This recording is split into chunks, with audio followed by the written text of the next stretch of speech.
chosen. Yeah, that's okay. And then I have to scream at the top of my lungs. Okay, so a couple things with the scissor slides.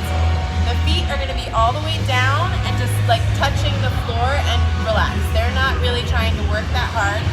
And you really wanna make sure that the angle is a straight 90 degrees. This can be very tricky and it will change how hard the rest of this is. So just double check 90 degrees. And we could probably bring the hip a little closer to 90. So just scoot down towards me just a tiny bit. And then I've got her kind of resting her hand underneath her chin. That's no big deal.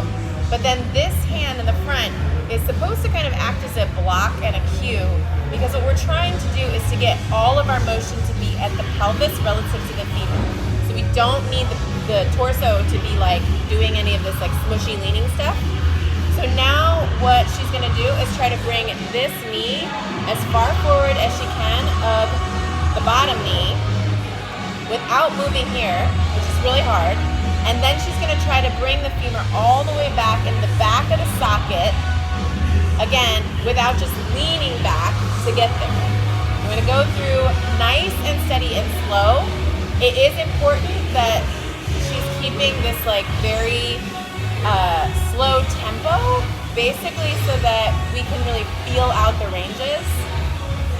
And we have a lot more motion on the left side lying side than we do on the left hip.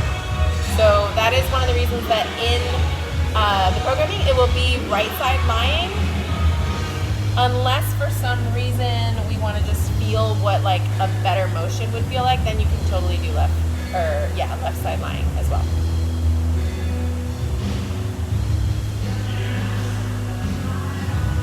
Good, and I can see her heel lifting here.